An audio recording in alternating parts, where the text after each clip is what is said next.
Hello, everybody. Welcome to this FA webinar on growth and maturity. You're joined by myself, Matt Porters, who's the lead for physical performance in the education department here at the FA.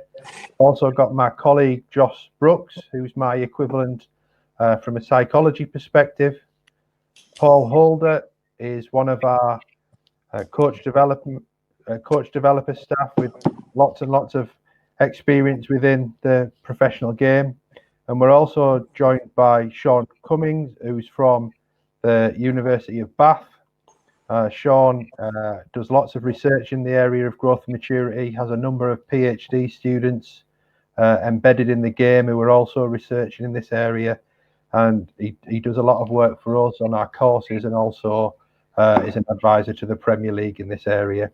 So hopefully we're going to get some great conversations going tonight around this issue of growth and maturity, particularly in the we're focusing really on the late foundation phase, early to mid youth development phase, but not exclusively.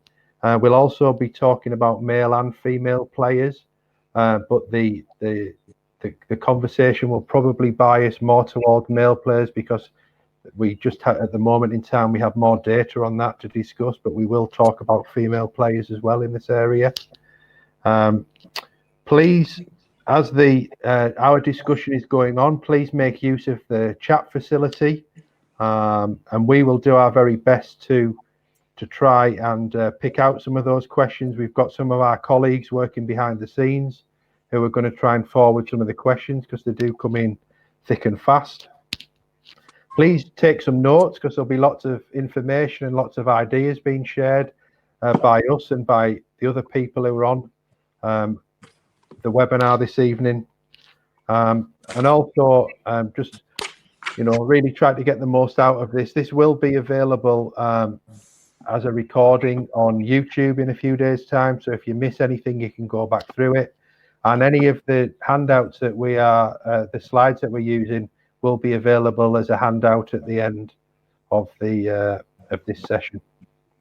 So without further ado, I think we shall carry on. We're going to kind of try and go through this session within 3 sections. First of all, we're going to talk about growth and maturity in boys and girls, and that will largely be Sean and Josh leading that conversation. We'll link that into what that means in terms of what we see in football. And then at the end, we'll try to talk about some practical solutions and practical ideas about how does some of this play out in our training and games program. And Sean has a particular interest and expertise in biobanding, so he'll tell us a little bit more about that. But we'll extend the conversation out to some other ideas that the team has as well. Sean, do you want to start to take us through? Are you able to move the slides on yourself? Yep. Yep, not a problem at all. I'll see if I can move them on. Okay, so talking a wee bit about growth and maturity in boys, and kind of why it's important to consider. And I think the main reason why it's important to consider growth and maturity is that when we look to group children for the purposes of training or competition, we typically do so by age groups. And, age groups are great if we want to match kids on developmental attributes that follow age, such as cognitive development, motor development, social development. All those things will follow age. But what doesn't follow age is biological development. And children of the same age can vary by as much as 5 to 6 years in terms of the biological age. And this has implications for talent ID, for training design, but also in terms of how you group children for competition. The photo that you see here in this slide is a really good example of how selection biases and maturity can influence things such as performance. The chap that you see there was one of the age group champions in the United Kingdom, and he's sitting there getting his trophy there from Tim Henman. Now, at that age, he was the under-12s champion, and most under-12s will not be the kind of same size as Tim Henman. Now, obviously, a very talented young boy, constitutionally going to be tall because mum and dad are going to be tall, but also clearly an earlier developer as well. And that sort of benefits of being an early developer are huge in tennis. Every extra inch will give you 5% velocity on your serve. You're going to have much more lean mass. You're going to benefit from going through puberty, so you can be bigger, faster, and stronger than your peers. And so this has implications if you put them in with a regular 12-year-old. Is it really going to be enough challenge for this boy in terms of the long-term development? So, it just shows us that, this is why we have to take these things into account, because when we get to elite level sport, these selection biases start to kick in. Now, if we're to understand how maturity influences things such as selection and performance, we first need to understand what happens in terms of growth and maturity for boys and girls during childhood and then puberty. Now, in childhood, we typically see growth is very steady. It's very predictable. You're looking at kids maybe growing about 5 to 6 centimeters per year, maybe 2 to 3 kilograms per year. It's very steady and predictable, as I said. Most of that growth as well is largely in the extremities. So children grow distally to proximally. So they grow in their feet and then their lower legs and then up into the torso finally in puberty. And that's why if you look at kids just prior to puberty, they've got these kind of big old clown feet, these long legs that go on forever, but comparatively short torsos. There's some other changes in body composition we see at this point of time. So you're going to see sort of a reduction in that puppy fat as kids go through puberty. And there's going to be gains in lean mass, but nothing dramatic. It's going to be relatively steady at this point of time. And because it's so predictable and steady, this is ideal in terms of teaching skills for kids, because there's no major barriers that present themselves at this point of time. And you got to keep in mind as well, these are the skill hungry years where kids are, wanting to be active, they're intrinsically motivated to be active. So from a coaching perspective, it's fantastic. In fact, the gymnastic coaches always say to us, they wish childhood would go on forever because it's such an ideal time to be teaching kids kind of motor skills. Of course, all that changes with puberty. And of course, it kicks in earlier than the girls than it would do within the boys. We see these sudden accelerated rates of growth, usually about 8 to 10 centimeters per year in girls and about 10 to 12 centimeters in boys. But in addition to these gains in stature, there's also these big gains in mass. Now, keep in mind that the gains in mass typically follow the gains in stature. So what we're doing is we stretch kids out before we fill them out afterwards. Those gains in mass for the girls are predominantly going to be in terms of fat mass, whereas in the boys it's going to be lean mass. And it's a period of time where we start to see boys and girls starting to look very different from one another at this point of time. The girls are broadening in the hips, rounding in the hips, putting on fat mass within those areas too. The boys are broadening in the shoulders and putting on a lot of lean mass at this point of time. So the physiques are very different. And of course, the presence of the secondary sexual characteristics, the girls are developing breasts. So really start to see boys and girls being very different at this time point. Now, if we look at, say, the growth velocity curves, this just shows you kind of what's going on during childhood. And of course, in the blue band here, we see childhood, fairly steady, fairly predictable growth, nothing really major happening at this point of time. But of course, for the girls, we get that growth spurt just about a couple of years in advance of the boys. And keep in mind that the girls' growth spurt is typically a little bit more muted than the boys' growth spurt. And because boys grow for a longer period of time and because they have the more intense growth spurt, this explains why they're typically going to be taller than girls as adults. Now, if we look at the same sort of growth velocity curves for the weight gain, we see a very similar pattern. Again, steady growth as we go through childhood, but then we get these peaks in growth as we go through puberty. And again, keep in mind that that's going to follow about 6 months after the growth in stature. And for the girls, it's going to be largely gains in fat mass, but for the boys, it's going to be gains in lean mass at that point of time, and really quite dramatic gains as well, which causes some challenge potentially for the boys and girls as they go through those periods of development. Sean, in terms of, sorry to disrupt your flow there, but just thinking about that last slide, it's all kind of quite smooth and steady. That I'm guessing that isn't really what happens in reality. We'll get much more kind of a much more bumpy kind of road towards that peak. Exactly. That's an excellent point, Matt. Growth is saltatory or episodic in nature, which means that, you get little bursts and then slowdowns, little bursts and slowdowns. So if we were measuring this on a more frequent basis, say maybe monthly or so, what we'd see is this little spike. It's almost like a signal of growth. But of course, that signal gets incredibly steep as we go through puberty. And although, you're seeing kind of a maximum peak rate of growth at about 10 to 12 centimeters, the research actually shows that if you were measuring on a monthly basis, you might actually see double the rate of growth. So in some boys, it might be almost like a rate of growth of 20 centimeters per year within a 1 month period of time. Of course, it's slowing down afterwards and then taking off again. So it is very much like an erratic signal. And you talked about there, like the limbs growing first. Yep.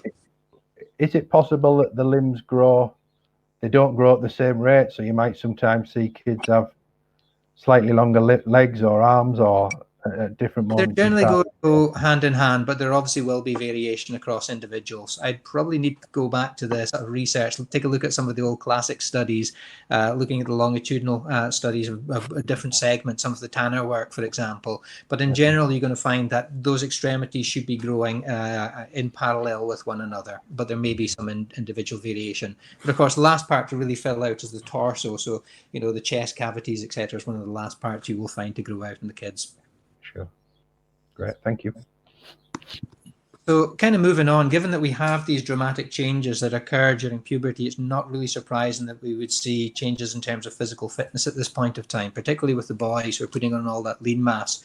With the boys, you're going to see some really rapid changes in terms of strength, power, speed, and agility as they start to go through puberty, but also changes in terms of endurance as well, many of which of these changes are going to be beneficial from an athletic perspective. Now, with girls, you'll see absolute gains in terms of, say, strength or power, which can be beneficial in sports such as tennis, which selects for early maturing girls. But in many of the other areas, because a lot of those gains in mass are down to fat mass, you're going to see almost a plateau of performance, and in some areas you may even see a regression of performance. So it presents a little bit more of a challenge for some of the girls as they go through that point of time. And what's fascinating too is we're asking kids to adjust to those types of changes over a relatively short period of time. And so in many sports, particularly those sports with the fine motor control, your gymnastics, your ballet, you're going to see things such as adolescent awkwardness kicks in.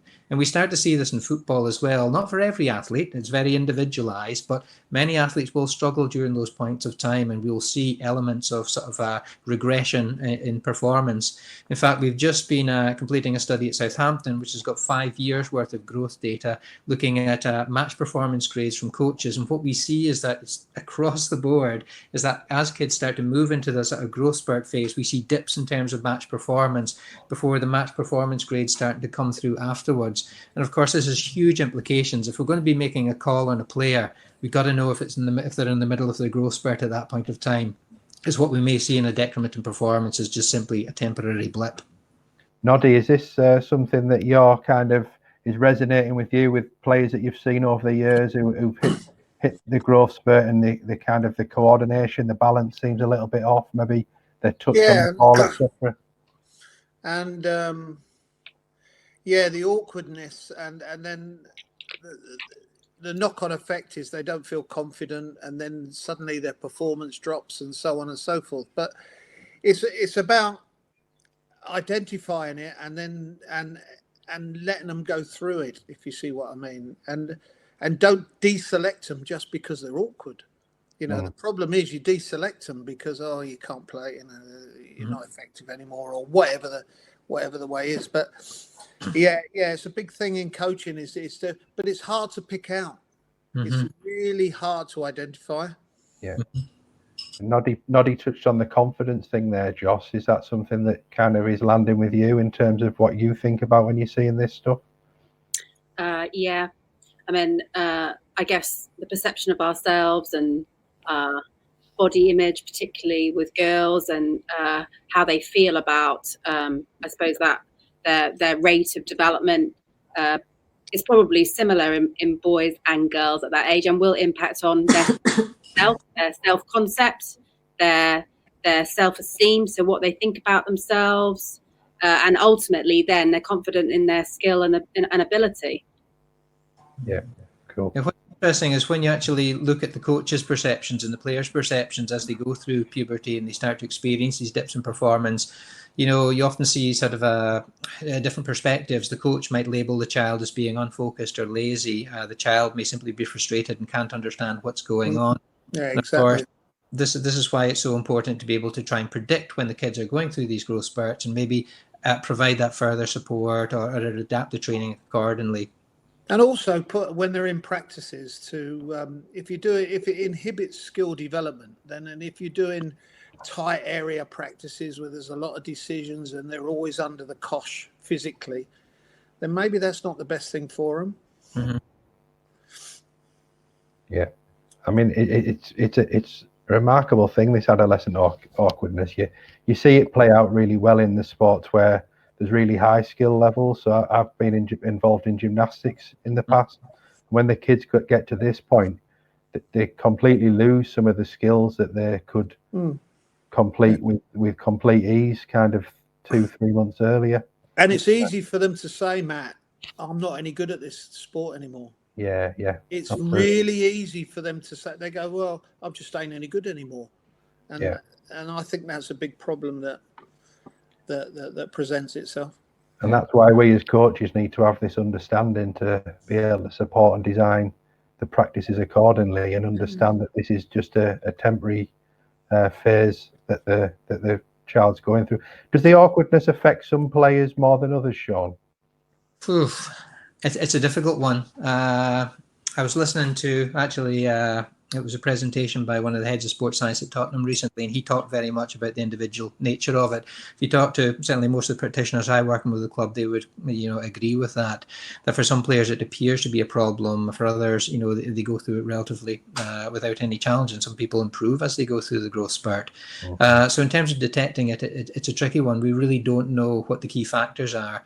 Obviously, there's changes in physique, there's changes in body lengths and limbs and segments, but there's also arguments that the changes in terms of ability to express force or strength or power could also be contributing towards this, in addition to sort of neural changes in terms of how we process and assimilate information pertaining to balance.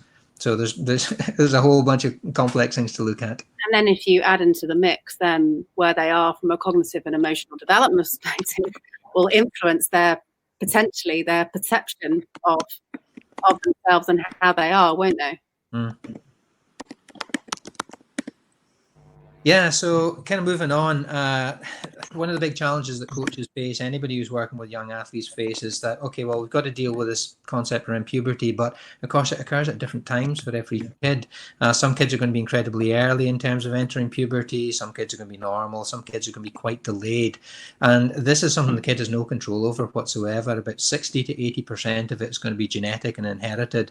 This is kind of why, a lot of the Eastern European programs, when they were selecting for late maturing gymnasts, first thing they do is look at mum. If mum was a late developer, good likelihood the daughter's going to be a late developer as well. So we got to keep in mind that while this has huge implications, it's something the child themselves has no control over. But we as practitioners and coaches can recognize those differences and hopefully adapt the environment appropriately. But this whole timing thing has huge implications in sport in terms of not just physical development, but also athletic and psychological development.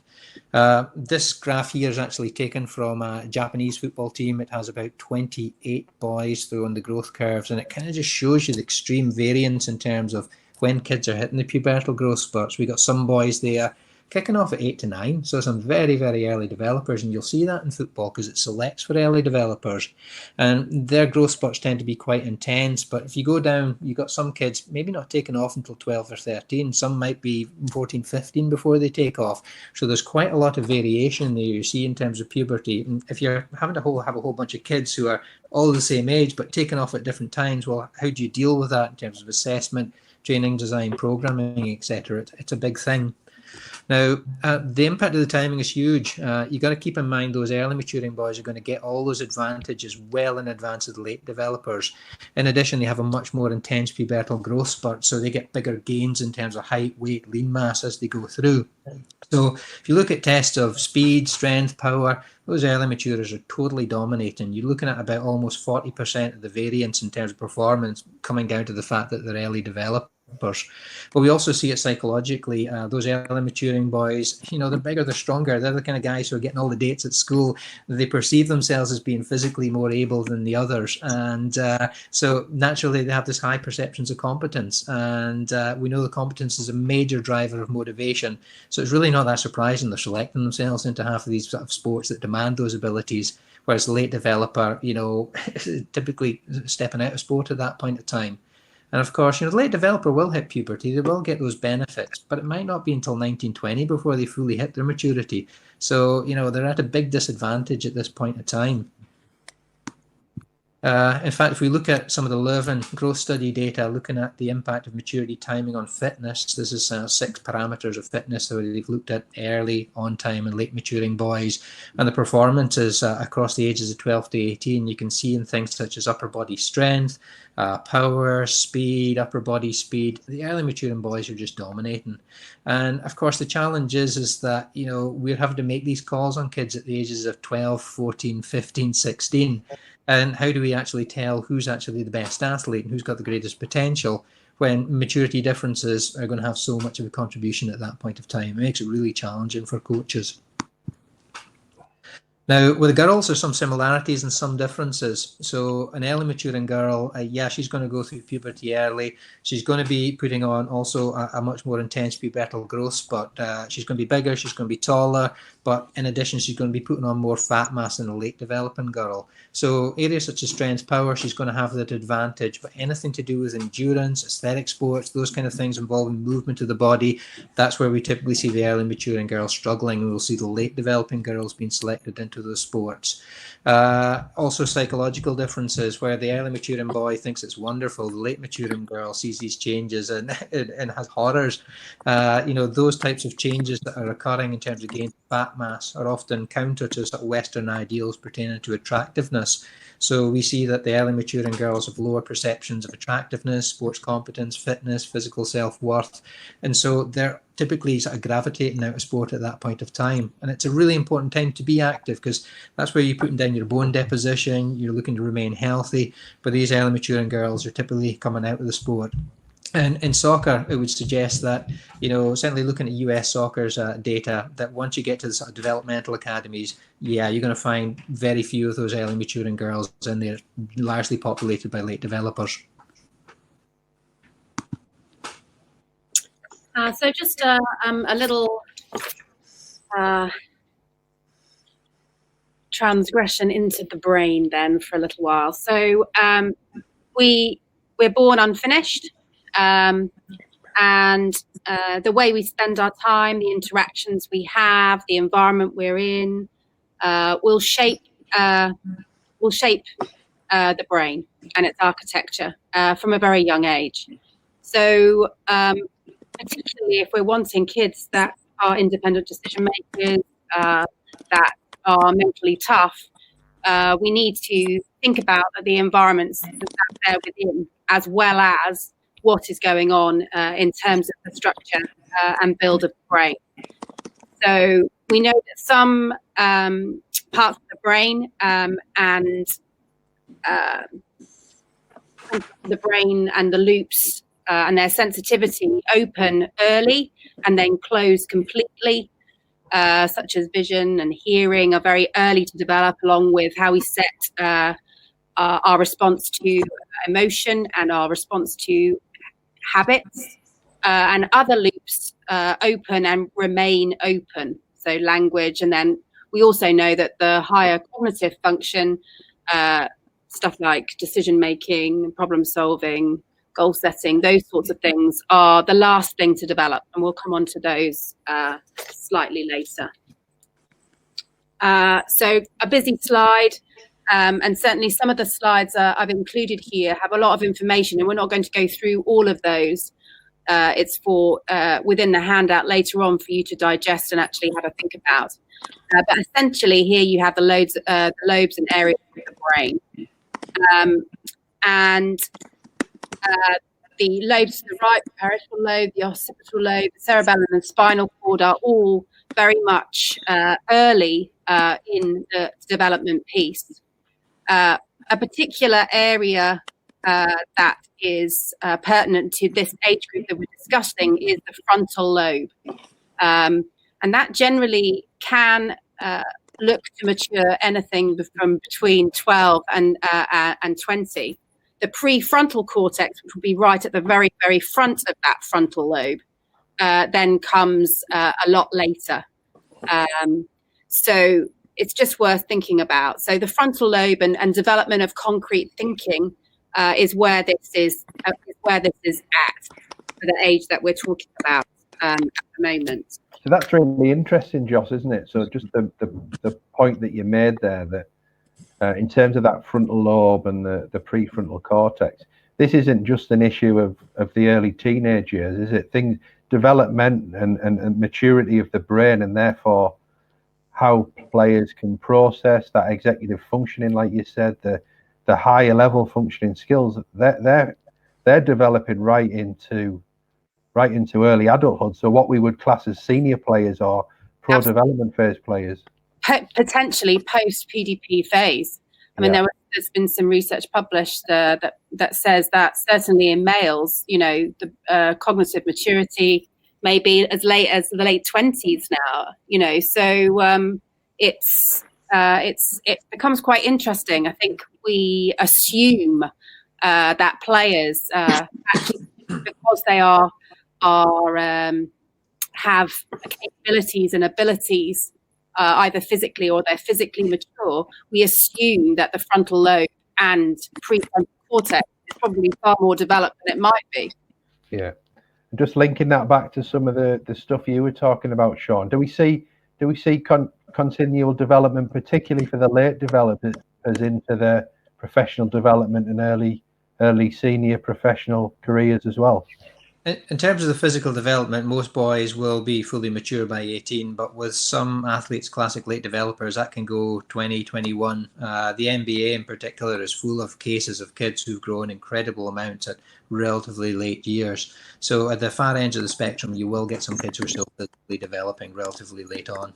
Yeah, I think from my own experience as well, you'll see that obviously the skeletal maturation is hit, but players certainly seem to, in terms of their muscular development and their capability of continuing to develop power and strength, that seems to go on much beyond that skeletal maturity.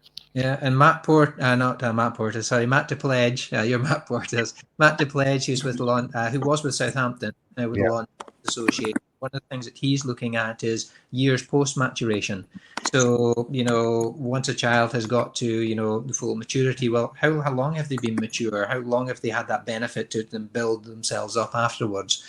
So you could have two boys who are both 100% of maturity, but one's been there for 3 or 4 years. Well, naturally, he's going to have had a big advantage of that one who's just suddenly turned fully mature. Yeah, sure. Brilliant. Noddy, anything from you at this point in terms of thinking about that then? If, what some of the implications from a coaching perspective, if we're thinking about psychological development being right through and continuing right through into the senior professional game?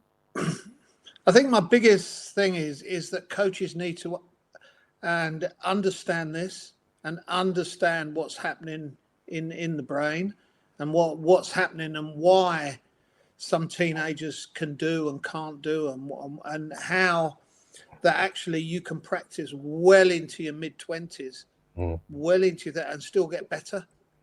Definitely. And I think the thing is that it has a big impact on how you practice and your expectations of players of getting better.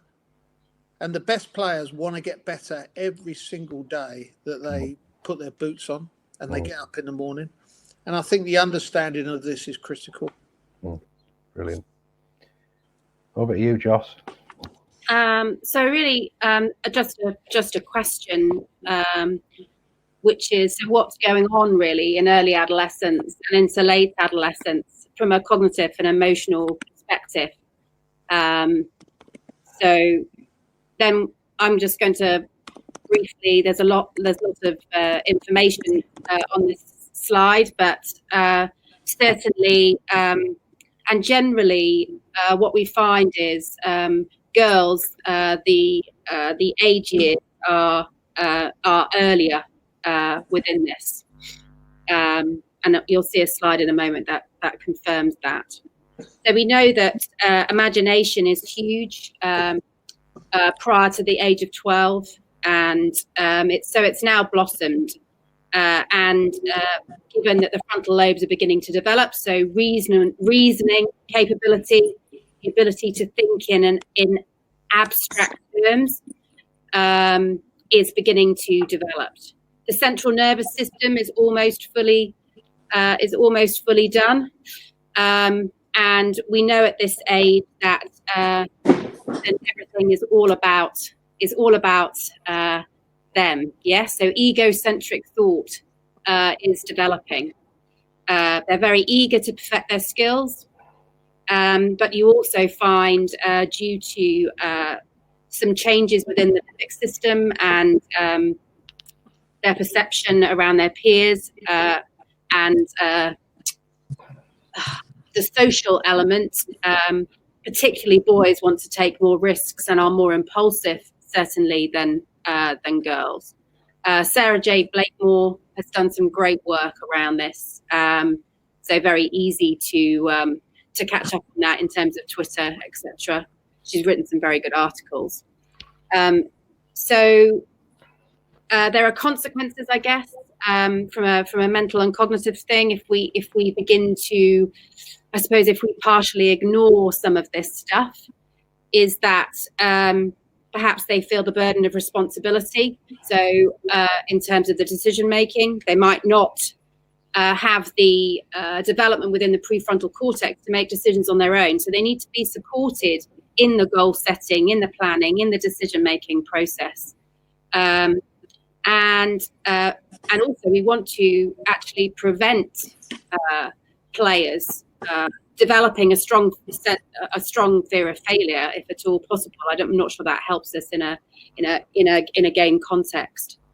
But very important that the individual needs to feel important. And then when we go into late adolescence, I think we all assume that the brain is fully developed far, far earlier, both in size and neurologically. But actually, it's not really until they're 15, 16 that it's actually your adult size. Now, it might be the right size or full size. It doesn't necessarily mean to say that all the functionality within it is working properly. But one thing to say, it's only here that actually they have the capability of complete understanding and acceptance of rules. And I think we think often that they've got that far, far earlier. So finally, they can understand the technical requirements of the sport. They can begin to take greater ownership over their decisions, but they see rules in very simplistic terms. They like things to be very clear and defined. You got anything to add on that, Sean? I think the one thing I would add is it's important to recognize that the emotional development during puberty often ties in a lot more with the biological development, whereas the cognitive development follows age. And so an early maturing boy or an early maturing girl is going to experience emotional changes and pressures associated with puberty at a much, much earlier age, when he or she typically has less developed cognitive skills to adapt to those challenges. And that's why we see in early maturing boys and girls more drinking, sex at an early age, smoking, drug use, for example. So we got to keep in mind that these challenges that kids face during puberty are probably going to be magnified to some extent for those early developers who experience those emotional changes at an age when they're simply less capable of dealing with those. And also, often they're experiencing these emotions for the very first time. That's true. Often they're trying to make sense of stuff that even now, some of our emotions, we're trying to get our head around that. So when you're experiencing those emotions for the very first time, it's a very confusing time. And if you think about that in what we've talked about already in terms of, suddenly I'm really awkward in my skill, or, my legs and arms and my body is all now a different shape. I don't feel so coordinated. It's not surprised, that it's described as storm and stress, isn't it? Or a time of real confusion Very true. for players. So here's a little snapshot in terms of the emotional development. And I think the danger often is, don't they? They look physically mature, and therefore we make an assumption that actually they're emotionally mature, when actually it may be somewhat in lag. I know some of the research has intimated that actually your late developer, often their mental and cognitive and emotional maturity is somewhat advanced than in some cases the early developer, because actually they've had to find a way. They've had to be resourceful to be seen So that's worth bearing in mind a little. Yeah, there's definitely a selection factor for those late developers. Those late developers, to stay in the game, have to be psychologically ahead of the game. Yeah. So actually, they may learn to cope and have a greater understanding of themselves, actually, than the people who are physically stronger. So there is an advantage at times, I suppose. Yeah. It's an interesting one. I'm still not fully convinced by it. I think, yes, the greater challenges could help develop those skills, but I think to some extent it's also a case of, if these late developers don't have those abilities, they simply won't be in the system. So there's a selection factor kicking in. In fact, some of the recent longitudinal data from the Swiss showed that some of those early developers do have those skill sets as well. But if you're a late developer, you've got to have them, or else you're completely not going to be in the system. Yeah. I think the other key thing around this is around the change in terms of peers become more important. So it swings away from parents being the most important to peers. You as coaches actually still are important. They still do look to you as a significant other for support, but peers and I suppose seeking approval from peers becomes more important. So it's worth bearing in mind. I think the one key thing here is how you challenge. So challenging in private rather than in public, as we know that peer rejection, even though for some it may be a great learning, for others it can do great damage. So it's just thinking about that. So a busy slide here, but basically just trying to give you a heads up at the real difference between the male and the female brain, drawing your attention to it's half developed at the age of 15 in a boy, half at the age of 11 for a girl, approximately. But if you look at the fully developed in potentially in males age 30, age 22 in a female, there's a difference in the amount of grey matter within the male brain and a greater amount of white matter, which is connecting matter in a female brain. Both brains have both in them. There's just more of grey in the male brain and more of white in the female brain. And this just gives you a little bit of information around. So the male brain is better at processing and spatial awareness. So spatial processing, sensory motor reaction time is greater within the male brain. But females and the connections that they have mean they're far better at multitasking. Male brain's very good at targeted single task focus. And being able to blank everything else out, whereas the male brain is better at the verbal skill, if you like, and interpretation of that in terms of integrating information and being potentially being at times better at communicating the, I suppose, interrelated information. Yeah. What could some of the implications be then for coaching and practice design around how those brains work differently? Shall I go? Yeah, go for it, Joss. Okay. So for me, I think you can have a potentially a broader focus with females. I think you can be potentially more elaborate with your instructions. I think from a male side of things, I think being very specific on the task that you want doing at the time. So clear, simple, straightforward instructions. They understand things in a slightly different way in terms of demonstrating, perhaps, because they're better at picking up spatial patterns and mechanisms. But again, this is all very much age dependent. Yes. What age we're talking about. Anything landed there with you, Noddy, to chip in? Yeah, I just think that when I look at that and I say, you see people, the expectations that you've got of a 12-year-old, and he's not even halfway through his brain development journey. You know, and I think also for the older ones in the professional development, or the ones that are working 17, 18, 19, if you put that on a timeline, there's always space for them to get better, you know, and I think we probably write players off too early when in fact they can still develop. I think one other thing here is, and this relates to something that Sean said earlier, is the variation in this development is massive. Yes.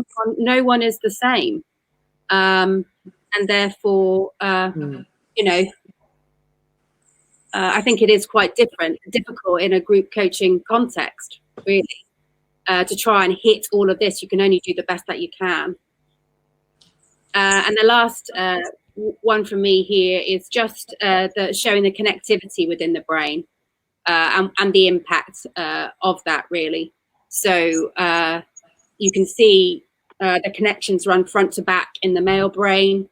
So accounting for this perhaps slightly better spatial skills, motor control, muscle control, whereas they are lateral connections, or neural connection goes from side to side with females. So better intuitive abilities, so more wired for empathy as opposed to understanding. It doesn't say that the other can't do that. It's just a generalization about those connections. Sure. Cool. So we just kind of finishing the section 1 here. So there's been lots of information fired at you and discussed. So just kind of take a moment as hopefully you've got something to make a note of, but just have a think about what information was confirmed for you there, what new information have you collected, what are you curious about, and certainly maybe consider this when you download the notes later and have a little bit more of a think and reflection time when the webinar's finished. In terms of just a couple of questions that have come through to maybe try and wrap this section up a little bit, Sean, in terms of yourself around if we're understanding the sometimes rapid changes in height and weight, what's the best practice for measuring height and weight in players at this point in time? Okay, so in terms of frequencies with the Premier League, you're looking at about most clubs will be measuring every 3 or 4 months. And the reason being is with a regular child growing, you're going to get a relatively small amount of growth. So you need to be able to make sure that the growth that you're measuring is bigger than the typical growth associated with error. So you're not suddenly jumping the gun. A number of the clubs will, however, increase the frequency to every 1 month or every 2 months, particularly during the growth spurt, to better detect when that growth spurt is occurring. But again, to be able to do that, you really need to be absolutely sure that your methods are appropriate, so that you've got good low technical errors of measurement. In addition, that you're measuring the boys and the girls at exactly the same time of day. It's got to be prior to training, because training is going to put compression on the spine. They're going to be shrinking. So you really need to be absolutely on the ball with regards to the quality of your measurements, but also your protocol if you're doing that. So during the growth spurt, maybe once every 2 months, if you can really rely on those measures.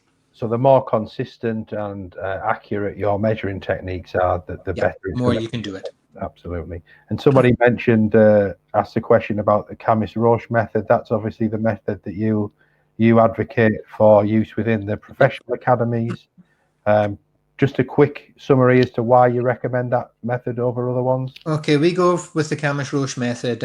We know what the error is. All measures have their elements of error, and the error associated with Camis-Roche, the median error is about 2.2 centimeters height prediction in boys, about 1.7 centimeters in girls. But that error is quite consistent through the ages. It bumps up a wee bit during puberty, but not a huge amount. Now, the other method, which was very popular at the time when we started the EPPP work, was the maturity offset, or the Meerwald method. But research by my former boss, looking at true age at peak height velocity and predicted age at peak height velocity, found that there was a lot of error associated with that method, and that error was accentuated in the early and late maturers. And to give you some examples, I've had clubs coming in with kids where it's it's not getting the accurate estimations of peak height velocity, and it might be 2.5 to 3 years off. So it's telling clubs that the kid hasn't gone through his growth spurt. The kid's almost got a beard, because the error is so big. And since those studies by Professor Molina, a lot of clubs, they might still take the maturity offset method, but they really need to recognize its limitations, and they are pretty big limitations. And that's the challenge. So most people will go with the Camis-Roche. If you want really objective, go with skeletal hand wrist x-rays, but you really need to have a medical rationale for taking those. Absolutely. But of the non-invasive measures, you're saying I would go with the Camis-Roche. We've done a recent study with James Parr up at Manchester United looking at the predictive ability of the two methods to actually truly identify when kids were going through the growth spurt, and the accuracy was double in Camis-Roche versus Meerwald. Brilliant. Do you want to take us through this next bit then, and we start to think about? Sure. Yeah. So one of the big reasons we started all the work with the Premier League was that the academies, and particularly the academy managers, were very aware of these maturity selection and relative age selection biases that were present, and they wanted to be able to address these because they knew they were biasing certain players. Now, both relative age and maturity, they do influence talent selection. Relative age is your age relative to your cohort. So those kids born in September, October are typically the oldest. Those kids born in July are typically the youngest. And within the academies, we typically see almost, and we see this from 6 years of age, about 80% of the kids are born within the first half of the year, which, again, some of the kids got no control over, but appears to be a major factor in selection. Now, relative age, of course, is limited to a 1-year basis, but we also see it in non-physical sports. You look at chess, you look at mathematics, school performance, there's relative age effect. So it's clearly not down to something that's just purely physical. The maturity biases are those associated with maturation, and those are slightly different. And it's important to recognize that just because you're older, it doesn't mean that you are more mature. In fact, we tend to find a lot of the quarter four boys actually tend to be a lot more mature for their age, because it gives them an advantage in terms of mitigating some of the effects of being a year younger than their peers. So important to recognize. But those are two big key factors which have driven selection and talent identification, which really need to be taken into account, because not everybody's getting a fair opportunity. Now, as I said, previously, relative age effects, you'll see them from 6 years of age, and they're typically maintained through late childhood and adolescence. You might see a slight attenuation as you get through to, adulthood. Some people will talk about a reversal of the relative age effect, but if you take it proportionally in terms of the number of kids going in and the number of kids who are retained, you're absolutely looking at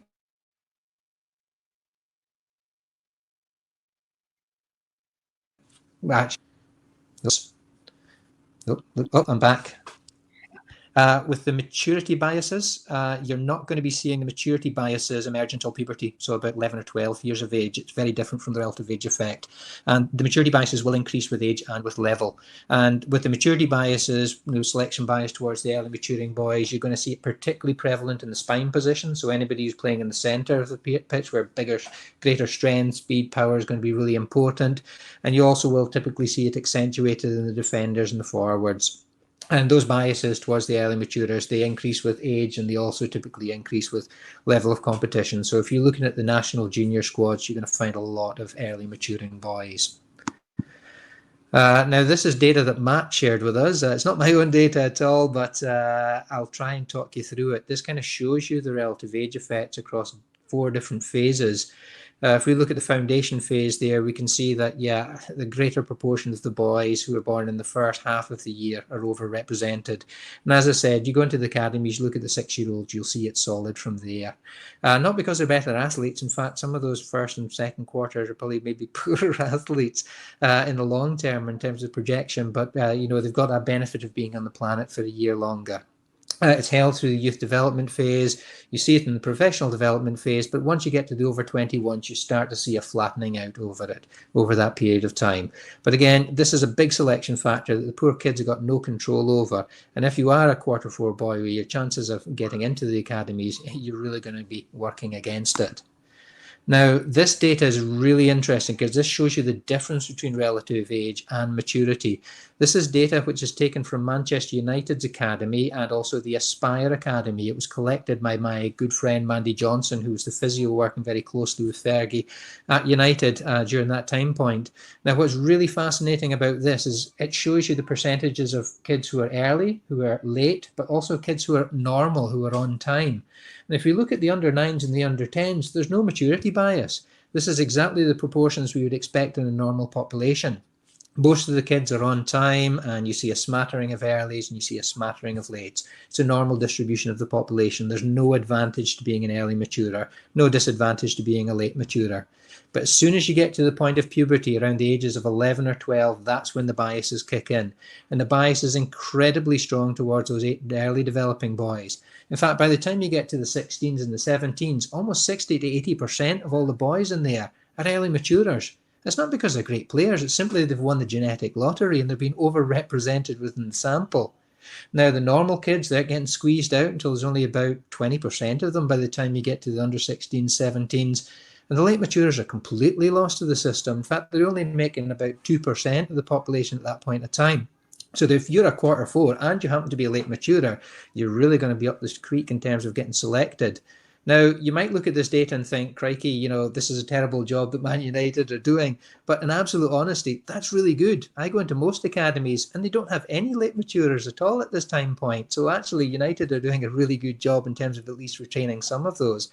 And what's scary is that those boys who are the late maturers who are getting retained, often they're the best and most talented players, because for them to survive in the system, they've got to have something special. Technically, psychologically, they've got to be well ahead of the game to make up for those physical disadvantages. And of course, they will grow, they will develop, and once those physical differences are taken away, they're going to come through as being the best player. And this is a classic underdog effect. But the problem is that many of those boys simply aren't getting into the system. As it says here, you know, only about 2% of them are United's academy and Aspire's academy, but many academies from the ages of 14, 15, you won't see any late maturing boys at all. You know, some people will try and tell you, oh, the late maturer eventually comes good, but it's very difficult to come good if you're not even in the system. So you have to keep that in mind when you're looking at these things. There's a couple of questions, Sean, around are players more likely to be released than if they are quarter 1? So if you were to look at the sheer numbers of quarter 1s, then, you know, there's only so many places. And when the quarter 1s make up a greater proportion of the overall entire academy, then naturally you can never get 100% quarter 1s coming through.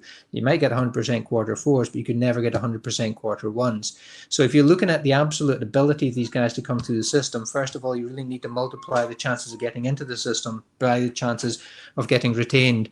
And if you do that, then you're really, actually, the advantage still holds there to the quarter 1 in the end. But if you look at simply just once you're in the academy, yes, then the quarter 4s are probably more likely to go on, but probably because they had something special in the first place to overcome those differences and challenges that they had. I was just saying if there's another question. I'm just very conscious, guys. I've just put in here that I know some of you have dropped out, so the recording will be available. So yeah, bear with us. Hopefully, I'll get back on soon.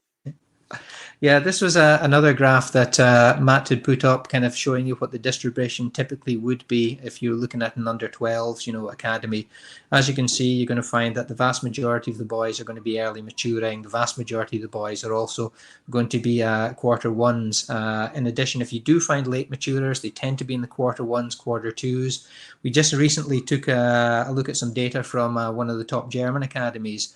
And out of 120 boys, they only had 9 quarter 4s. Of those 9 quarter 4s, 7 of the 9 happened to be early maturing boys. So again, it just shows you that because you're a quarter 4, it doesn't mean that you're a late maturer. In fact, it probably benefits you more to be an early maturer if you're a quarter 4. So to make up for that 1 year less of experience or being on the planet, you have to have something special. And if that's either great technical skills or more advanced physical maturity, it's important to take into account. The next slide that Matt has here as well is kind of a breakdown in terms of looking at it at the under 16s level. And again, what you see here is at this point of time, you're seeing the late maturers completely squeezed out of the system. If they are there, they're probably a Q1 late maturer, so they've got that benefit of being a year older. And as I said, if you do find Q4 boys left in there, they tend to be early maturing. And again, this clearly shows, why it's so important to recognize the difference between relative age and maturity, because so many academics get it confused. You'll see all these papers written about, Q1s being more advanced in maturation. In fact, I think the coaches and the practitioners actually know it better than the academics nowadays, because they seem to be more educated in the subject matter. And that just because you're older doesn't naturally mean that you're going to be, advanced in your maturity or delayed in your maturity. And in fact, the selection processes suggest that Q4s are more likely to be early. In fact, when we look in the correlations between relative age and maturity in the academies, correlation's about 0.2. So you're looking at about 10% of variance in relative age down to maturity. It's probably more likely down to psychological factors, experience that's causing that. I've got a couple of questions here. We may come to them later. So if we are coming to them later, Sean, just say. A couple of questions are out. So why not have two groups then, Q1 and 2, Q3 and 4 together? Are we you're going to cover? It has been tried. The Lawn Tennis Association tried it. Guess what? They got two relative age effects. Q1s and Q3s got overrepresented. Q2s and Q4s got underrepresented. So it was a nice idea in principle, but the problem was it just created two relative age effects. So it was Q1 and Q3 who got the advantages there.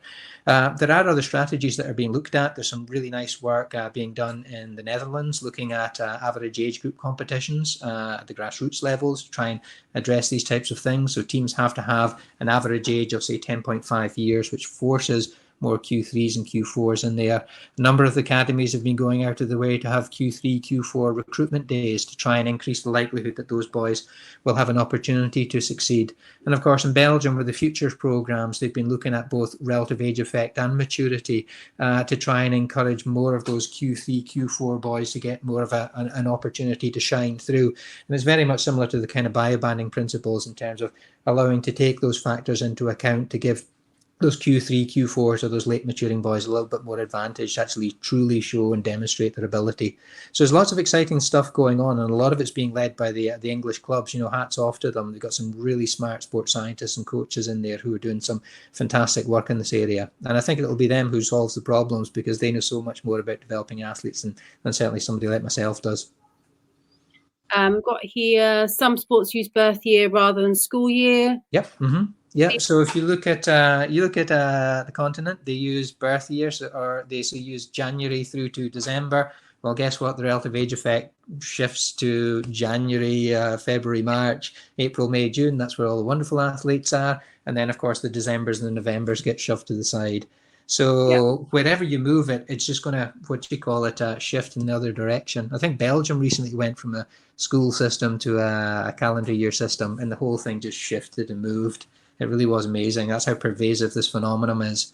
As I said, we see it in schools. Exam performance, I think about 14% of exam performance is down to relative age effects, which is scary. So poor kids got no control over it.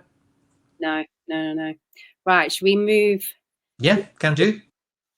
So this is kind of why we started all the work with the Premier League, was that the clubs had quickly recognised that they did have these selection biases going on, and that they appear to be selecting players on the basis of attributes which were not going to be fully realised until adulthood.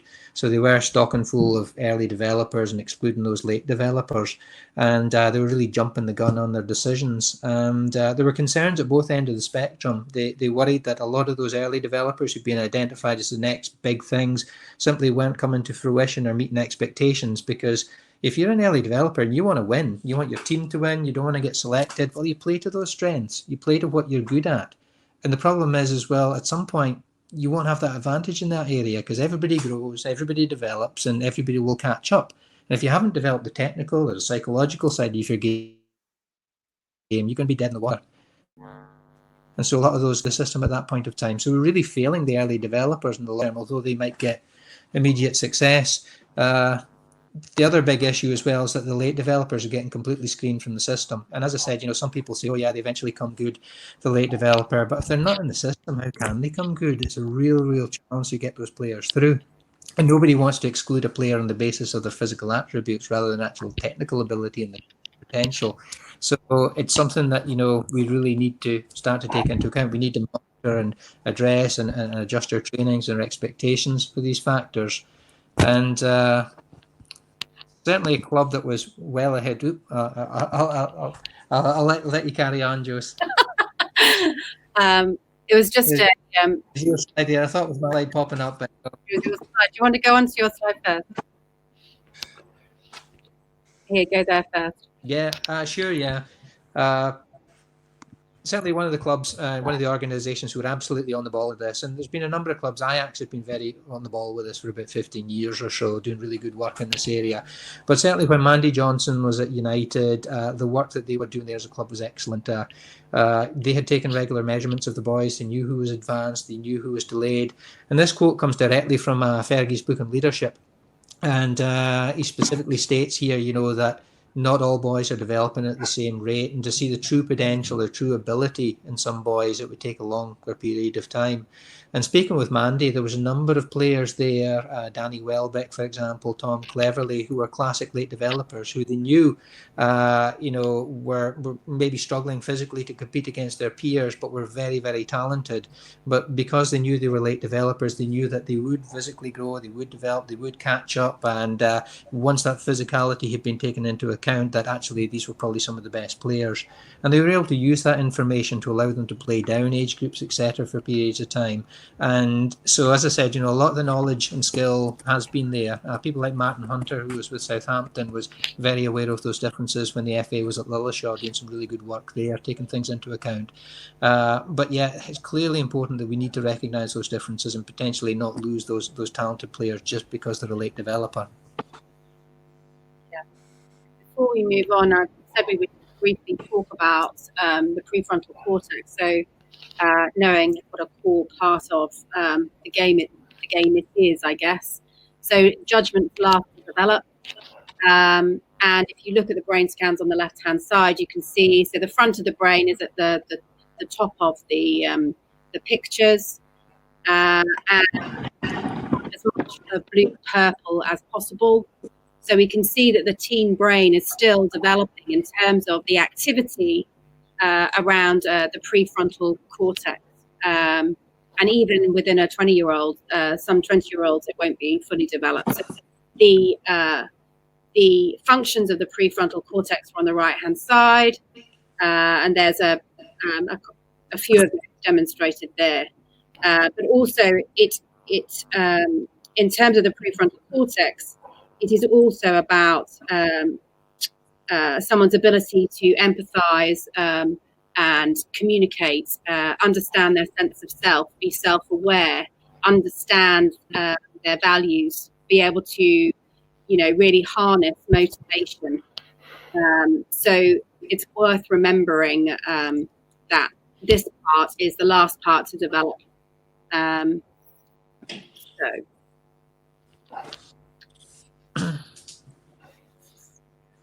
Matt?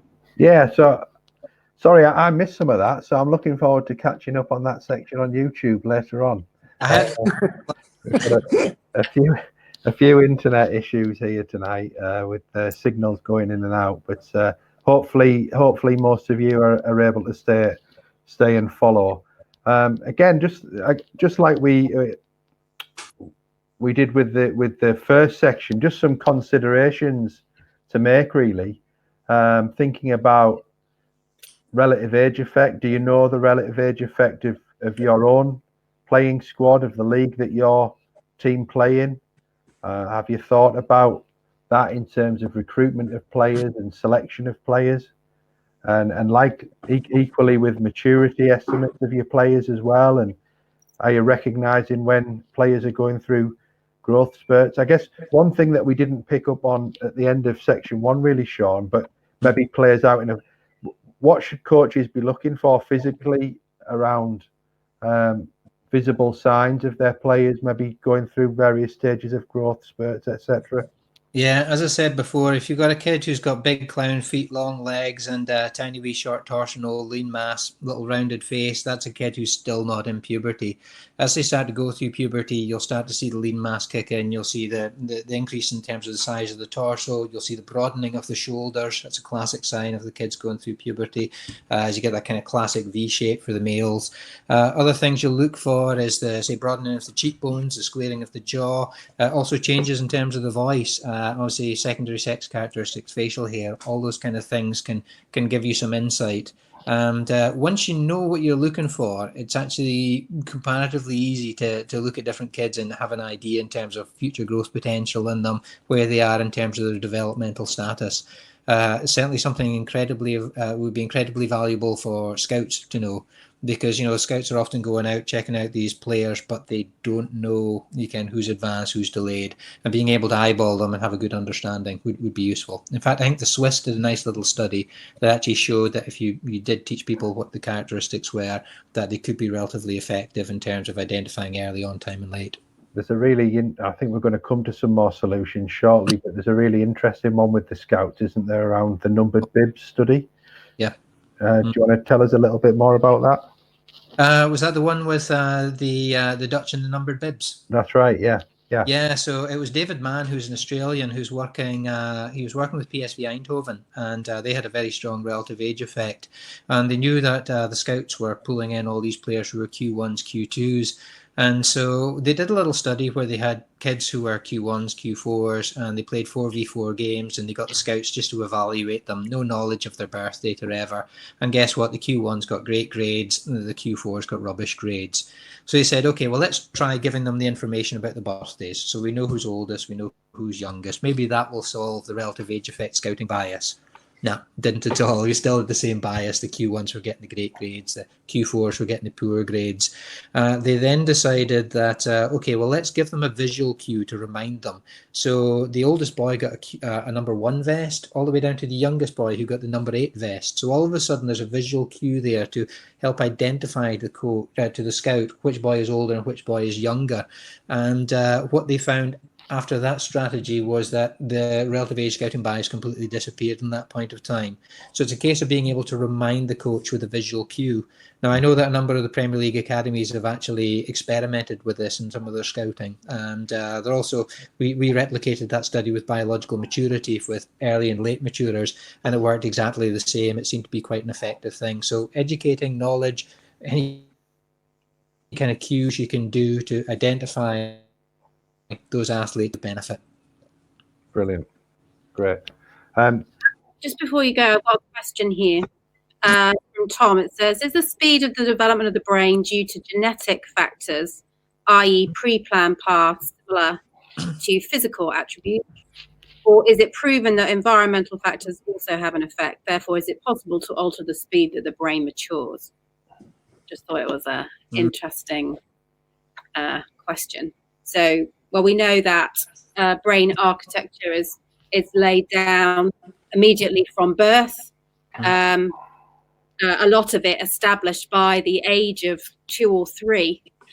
So self-concept begins to develop about the age of 3. So what I think about myself, where I sit within my family and my network. So I think so quite a lot is God-given in regard, isn't it? But we do know that environment and interaction really, really shapes very early on, the architecture of the brain. Yeah. We can do something about it later, but it's laid down. Yeah, especially during the early years. My wife works in sort of infant mental health, and when she was in Seattle, they worked with an organization that worked with a neurologist called Professor Bruce Perry, or Dr. Bruce Perry, and he's done some fantastic studies looking at the effect of stress and neglect on children's brain development. And in the early years, it's absolutely huge. You look at the emotional areas, or you can certainly the fear areas, the anxiety areas are firing something crazy, but the areas associated with cognition are atrophied. It really is quite scary in terms terms of how much the environment can influence the development of the brain at those early stages. And that's why it's so crucial, to invest in mental health for young kids, because, that's a point of time where you're going to have the best benefit in terms of addressing those issues. After 4 or 5 years, you're really dealing with a broken system. It's tough. Yeah, absolutely.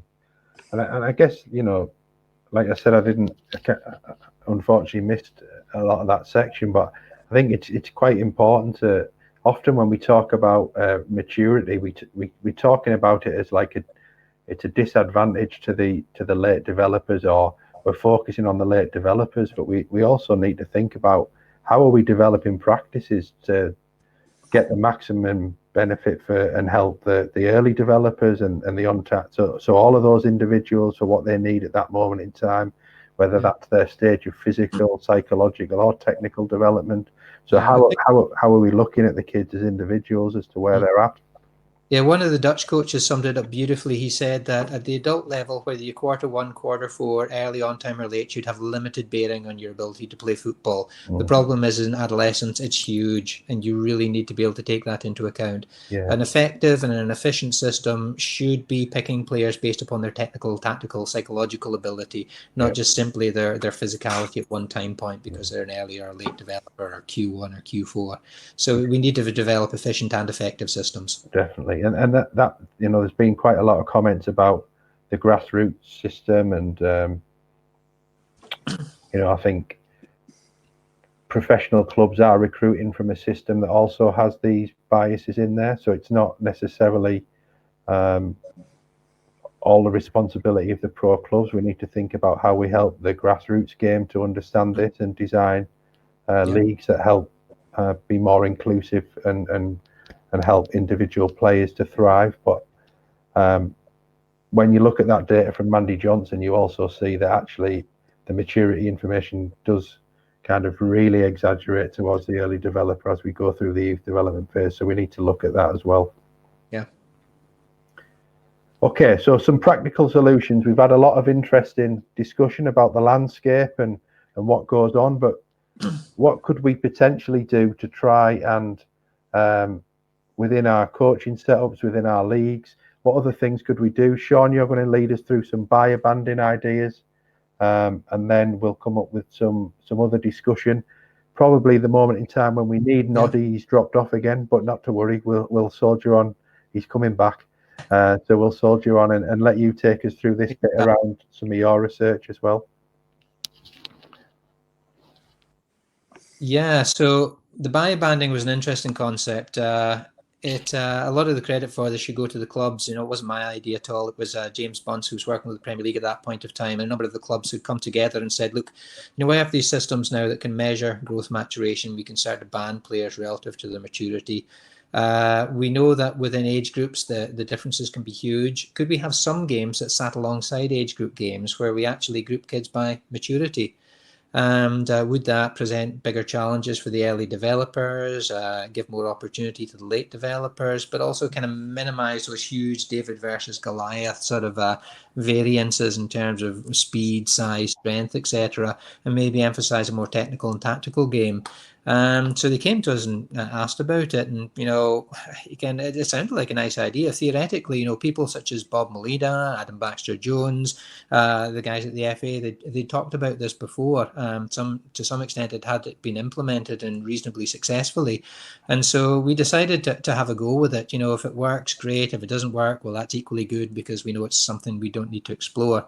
But the basic idea is what you're doing is you're restricting the variance of maturity within the game to maybe say a 5% band of predicted adult stature, and hopefully that should mean that the early maturers are playing up. They're going to get challenged. They won't be able to rely on their physicality anymore, and that those late maturing boys, they're going to have more opportunity to shine where physicality is not an issue for them, and due to their experience, etc., they should hopefully be able to command the game. In fact, Sam Scott at Southampton, who's done a lot of wonderful work in this area, refers to it as command and challenge. So those early developers are going to get challenged more than they would do in their age group games, whereas late developers are going to have a slightly different role. They're going to be commanding the game, leading, something that you typically might not be doing in their own age groups of competitions. So the kind of idea that we would have is like in a regular game, we might look at, say, our under 13s. And what we do is we try to have a band where we've got kids, say, between 85 to 90% of adult height. Some of those will be under 13s. Some of those will be late developing under 14s who are coming down. Some of them will be early developing under 12s who are moving into this. And so we're still going to get big kids and small kids due to constitutional differences, but we're going to kind of get rid of those extreme maturity associated differences. And, we're also going to get kids of different ages. And for some people, that was a big shock. Oh, no, we couldn't do that. You can't have kids of different ages playing together. Think of the psychosocial differences. But if you actually look at educational psychology, there's a whole wealth of literature by Vygotsky showing that actually mixed age classrooms have benefit.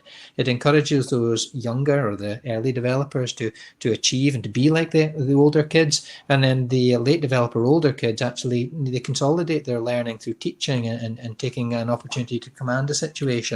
So that's kind of how it works in terms of the biobanding structure. And so what you're going to get, as I said, is you're going to get kids of kind of all sorts of different sizes, but all sorts of maybe different maturity. Now, this is one of your slides, Matt. So... Yeah, I mean, this is actually not a biobanded team. This is our England under 16 team. Yep. But I think the point that's really important to mention is that because one of the misconceptions of biobanding is that you're just trying to kind of create teams of kids who are all the same size and height and weight. And that's not the case at all. What we're trying to do is to categorize kids who might be at a similar level of physical or psychological maturity. But what we're saying is that this isn't this isn't something that's going to replace age group football or something else, but it's another vehicle to observe kids and to help the young players be challenged in a different way in a different environment. Yeah, and you're not going to get that one kid who just comes in and completely dominates the game. In the data we were looking at in the German academy, we had at least 2 boys in the under 13s who were 3.5 years biologically older than they should have been. And you throw that in amongst a bunch of kids, and some of those kids are a year younger than they should have been. You're talking about men versus boys, and it just becomes a bit of a farce at that point in time. They just punt the ball up to the big kid. He runs up, pushes everybody else out of the way and scores. And nobody's really benefiting in that situation, late developers or early. And so this is just something to mix it up a wee bit, try something new, expose the kids to slightly different challenges, make that early developer work. He won't be able to rely on his physicality. He'll actually have to, use his technical, tactical skills. He's going to fail for the first time. He's probably never failed before. You move him up, he's going to fail. It's going to be a challenge, and that's what they're going to need to develop those abilities. Absolutely. Yeah. So, as I said, we've done 2 tournaments now with the Premier League, and we really haven't got a clue what on earth we were going to find. So the first thing we did is we sat down with the kids. We sat down with the coaches as well. We did focus groups. We had both early and late developers. And what we found in terms of just asking them if this was something they would want integrated in as part of the, games program, we had 47 of the 48 said, yeah, this is something that they saw benefit in. So both earlies and late saw benefit. But what convinced us that something was going on here was that the reasons were completely different for the earlies and the lates. The earlies were coming back to us and saying, crikey, that was tough. I couldn't rely on my physicality. I actually had to pass the ball. I had to think faster, release the ball much more quickly. But that was good because it's a learning experience, and I'm not getting that in my age group games. And if I'm not getting that in the age group games, well, eventually I'm going to have to play in the under 18s, under 23s against full-grown men. I'll have no advantage there at all. So I need to develop those skills, and this gave me the opportunity. And they also really liked learning from the older boys who were smarter and wiser and who were actually taking them under their wing and then teaching them how to do things. Now, the late developers did say, yeah, it was less of a physical challenge for them, but they really, really appreciated the opportunity to command the game for once, to actually take on the leadership roles. I remember one of the lads at Southampton, one of the coaches saying that, at age group games, he sits the boys down and he hopes at halftime, we give them 5 minutes and leadership will appear, and all the lads just stare at each other. But Danny said that, as soon as it was in the biobanded games, those late developers knew that they should be in charge, they should be in control. So they were telling everybody exactly what to do. And this is very similar to what we see in mixed age classrooms. Those opportunities to consolidate learning through teaching are fantastic. But it was also an opportunity for them to demonstrate to the coaches that actually they were pretty good. And once you took away those physical differences, that they could actually play. And so that was a big benefit that they saw from the system as well. these are some of the quotes that we got from the early and late developers. So the early developers really being quite honest about it, saying that they weren't able to use the strengths and an advantage, and as much as they would do in their own age groups, seeing it as a much better learning experience for them, making them feel a lot more confident that they were able to play with the older boys. They found a challenge, they were able to succeed and overcome that challenge, and they learned something through it, so that when they do step up later on in their careers, they will hopefully be able to manage with it. And in fact, from all the tournaments we've done and all the feedback we've had from coaches and clubs, I think if anything, it's probably a bigger benefit to the early developer than the late developer by abandoning. We all thought about saving the poor late developer, but for the early developers, they're getting that challenge that they need in those situations. Now, with the late developers, it was very different. They're talking about things such as in a normal game, you might get to do a bit of magic twice, but here, every time there's an opportunity to actually do that. So getting more learning opportunities. And we're doing a really nice study just now with Ben Bradley and David Johnson down at AFC Bournemouth. And their data collected over a year is showing us that the early developers are absolutely bossing these games. In terms of offensive and defensive actions, they've got the big advantage over the late developers. So in these types of games, you're giving that late developer more opportunity to actually command the game and demonstrate and use their skills. Being able to actually physically compete with players, not just getting absolutely hammered by some big player. And also in terms of, this is one of the Premier League really liked, is giving them more opportunity to maybe stay at the club, maybe get an opportunity to actually be seen and identified as actually having more potential. And, these are the things that, the coaches said, and, the coaches were telling us exactly the same things as the kids, which made us more convinced that something was going on here. This is a coach talking about an early developer. He sent them on today. He found it tougher. He didn't have time in the ball, all these things. We said, well, what did you think about it? But he enjoyed it. He actually liked the physical battle because he's got by in his strength too much in the games, and others are going to catch up with him if he's not careful. And that's exactly what happens in these situations. Early developers, great, 13, 14, 15, but 16, everybody's caught up with you. You're in trouble at that stage. We don't want to put them in those situations. With the late developers, it's a chance to come through and shine. It's maybe not going to get them a contract, but they'll get a little bit more of opportunity to be seen. And I know that some of the clubs now, when they're looking at things such as match grades, will look at the players when they play up and when they play down, and not just in their age groups. And they'll use that information before making decisions about things such as selection, retention, and release. Because if you just look at the boys in the age groups, early developers, fantastic grades, late developers, poor grades, you need to play them up and down to get a fair opportunity in terms of showing who's actually got ability. Noddy, does that resonate with you? Is that something that lands? Yeah, it lands heavy. I think it's another way of looking at the players. So you practice early and select late, and if you can avoid deselecting players unless you're absolutely sure they're not for you, then this is a great way of seeing things. Also, it gives kids, it's like futsal, it's like it's a different environment in which you can see them. And in fairness, it's the longest job interview some of these kids will have ever at a club. They come at 7 and they've got a job interview, and so you really have an obligation to see them in every environment you possibly can. Playing up and down's a challenge. I think playing up is an equal challenge to playing down. Playing down, people go, I have to talk to the parents, but playing up is also managing expectations. And I think we have to really think carefully about when you play players up and for the reasons you play them up. Because there's no reason. Sometimes you play players 2 years up so that the older ones don't feel threatened and they look after them. There's a real social thing about that. So there's more to it than meets the eye.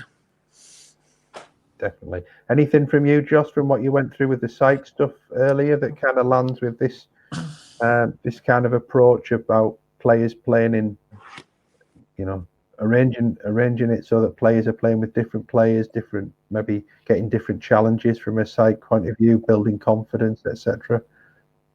I think certainly from a confidence issue, even around early developers, as you were saying, Sean, they get their skills stretched or get a broader range of skills stretched, and therefore the benefits in terms of confidence is huge. And I think also in terms of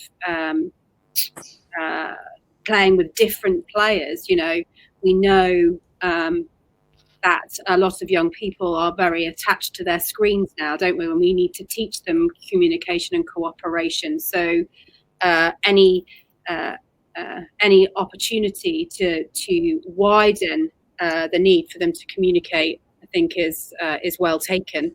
Yeah, just to add to that, when we first started, trialing these kind of concepts, we got a lot of criticism. A lot of it came from psychologists talking about how we were not looking at the psychological elements of it. And it clearly is important to recognize the psychology of playing up or playing down. In fact, some of the clubs have fully embraced that. So if you look at Amy Spencer, for example, at Southampton, has done a fantastic job of aligning the sports psych support with the biobanded phases. So if those early maturing boys are playing up, they're all taught about failure, how to cope with failure, how to deal with those types of stress, how to solve those problems. Whereas the late maturing boys, when they're playing down, they're all taught about leadership, communication, motivation. I remember John McEwen at Everton telling us about one of their boys who was a late developer. It's one of the most talented boys in their academy, and he played down, and he came back and he said to John, what is this? This is no challenge for me. And John said to him, look, the challenge, you're not looking at the right challenge. The challenge is for you to be a leader, for you to succeed at our club.